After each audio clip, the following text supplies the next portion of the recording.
hindari berhutang. Banyak orang yang punya impian, punya dream untuk bisa bebas secara finansial atau sejahtera secara finansial. Tapi pada kenyataannya, pada saat kita menuju ke kebebasan finansial atau ingin menjadi orang yang sejahtera, ada banyak sekali hambatan yang menghalangi impian kita bisa terwujud. Nah, ada beberapa hambatan yang mungkin bakal teman-teman temui ketika teman-teman mulai membangun kesejahteraan atau kebebasan finansial. Nah, saya akan sharing tentang beberapa hambatan yang mungkin muncul pada saat teman-teman mulai membangun kebebasan finansial dan juga bagaimana solusi untuk menghadapinya. Yang pertama, hutang untuk modal bisnis yang belum tentu jalan.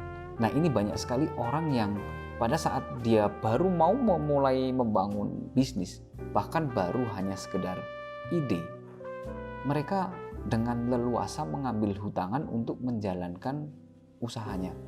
Bahkan saya sangat prihatin dengan beberapa saudara saya sendiri.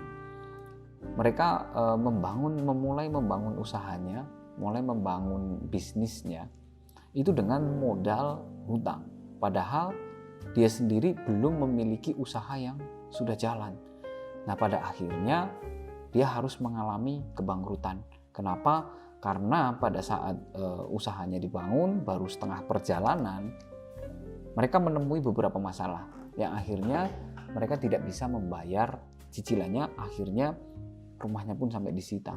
Nah, ini yang perlu teman-teman perhatikan pada saat mulai membangun kesejahteraan, mulai membangun bisnis di awal. Kalau bisa, hindari berhutang. Yang kedua, piutang yang macet.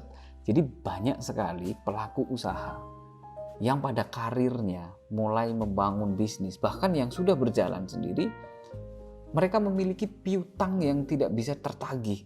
Nah, ini ada banyak sekali faktornya yang memang kita bertemu atau dihadapkan dengan orang-orang yang kurang bertanggung jawab terhadap hutangnya, atau itu memang kesalahannya kita tidak menyiapkan atau menganggarkan alokasi uang hutangan, uang piutang yang akan diberikan ke orang lain, sehingga itu akhirnya mengganggu di bisnis kita atau perjalanan kita dalam membangun kesejahteraan. Ini memang sulit dihindari, tapi itu bisa di-manage.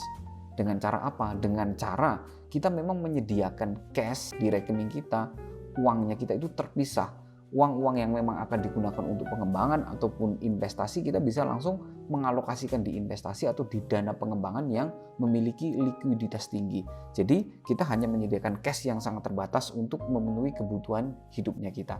Jadi kalau kita memiliki cash yang terbatas, otomatis begitu ada orang yang mungkin ingin meminjam uang ke kita punyanya segitu. Sekalipun kita memberikan piutang ke mereka, nominalnya kecil dan mungkin kita akan lebih siap ketika piutang itu macet.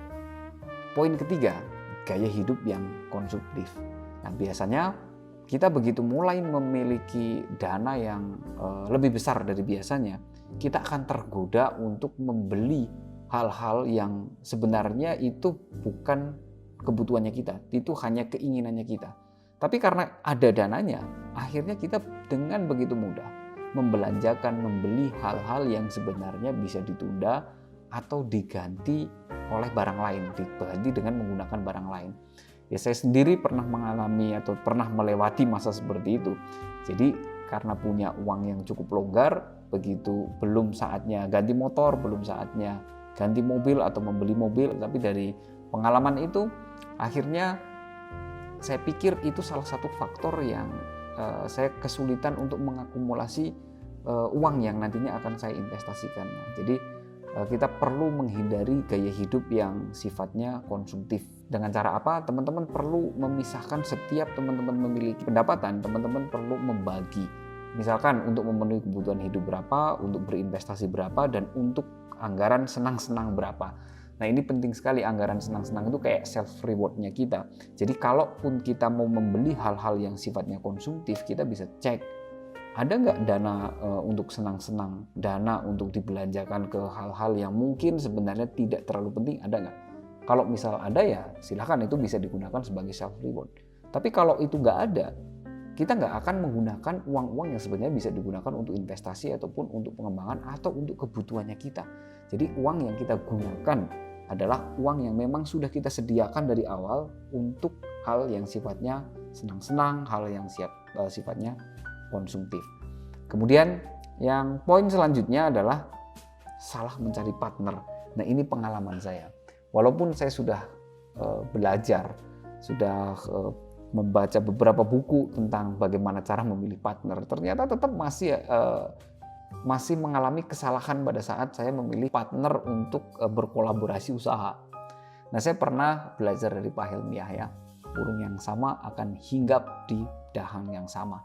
Jadi salah satu cara saya mengantisipasi hal kemungkinan saya salah memilih partner, salah satunya adalah saya selalu mengecek sosial medianya. Bagaimana aktivitasnya orang itu yang ingin menjadi partnernya kita, bagaimana kesehariannya. Terus saya juga tanya ke lingkungannya. Tapi walaupun itu sudah dilakukan, kadang kita tergoda untuk tetap bekerja sama dengan orang-orang yang sebenarnya secara kategorinya itu nggak masuk. Kayak misal contoh, saya selalu ngecek bagaimana sih WhatsApp-nya ini, dia ada profilnya nggak sih? Terus checklist biru nggak sih? Nah, beberapa sudah saya tentukan rules-nya supaya saya tidak salah memilih partner. Tapi ada saja hal yang membuat saya akhirnya bekerja sama dan kerjasamanya bermasalah di jalan ketika saya melanggar rules itu. Untungnya setiap kerjasama yang saya lakukan memang sudah ada alokasi dananya, sehingga walaupun kerjasama saya ada yang tidak berhasil, itu tidak akan mengganggu keuangan saya secara pribadi dan tidak mengganggu investasi-investasi saya yang lain. Jadi cara yang paling efektif untuk mengecek partner bisnis kita ini orang yang jujur atau orang yang bagus atau tidak untuk diajak kerjasama, kita bisa melihat dari sosial medianya, kita bisa melihat dari status atau story yang dia posting, kita juga bisa bertanya ke lingkungan, ke keluarganya, ke tetangganya. Cuman tetap harus ada money manajemennya. Sekalipun itu sudah dicek, kadang kita tetap melanggar rules yang sudah kita bikin. Kadang juga rules yang sudah kita bikin ternyata tetap ada juga masalahnya. Jadi yang terpenting di sini alokasinya untuk bekerja sama seberapa besar, seberapa banyak, sehingga kalaupun muncul resiko dari kerjasamanya kita, partner bisnis kita yang tidak bagus atau tidak sesuai dengan yang kita harapkan, itu tidak akan mengganggu keuangan kita secara pribadi. Kemudian poin yang selanjutnya adalah salah circle. Nah, kita sudah mau membangun kesejahteraan, sudah mau mulai membangun kebebasan finansial dengan cara berhemat, dengan cara berinvestasi. Tapi circle kita tidak ada yang mendukung ke arah sana, lingkungan kita tidak ada yang mendukung ke arah sana.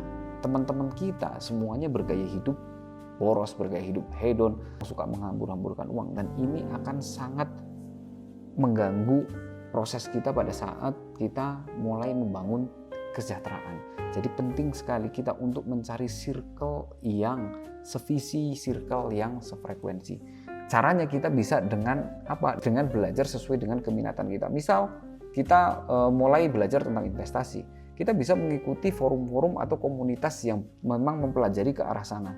Dari situ kita punya teman, dari situ kita punya circle yang satu visi. Sehingga pada saat kita membicarakan goalnya kita, membicarakan tujuan kita, tidak dianggap mustahil ataupun dianggap kamu sedang melakukan apa-apa, tindakan macam apa yang sedang kamu lakukan. Jadi mereka tidak akan berpikir ke arah sana karena tahu betul apa tujuannya kita. Nah, jadi teman-teman jangan sampai salah circle.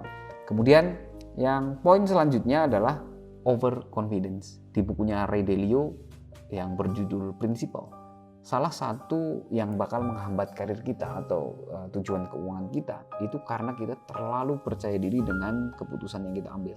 Nah, solusinya bagaimana? Sediakan space. Kemungkinan terburuk, kemungkinan gagal dari keputusan yang kita ambil. Entah itu keputusan bisnis ataupun keputusan investasi, kita tetap menyediakan space kalau keputusan yang saya ambil ini salah. Bagaimana cara saya mengantisipasinya?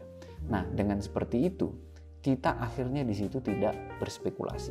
Jadi supaya kita tidak overconfidence, tetap sediakan space kemungkinan gagal. Yakin apapun kita dengan investasi kita, jangan terus kemudian mengalokasikan seluruh dana yang kita miliki di investasi itu saja.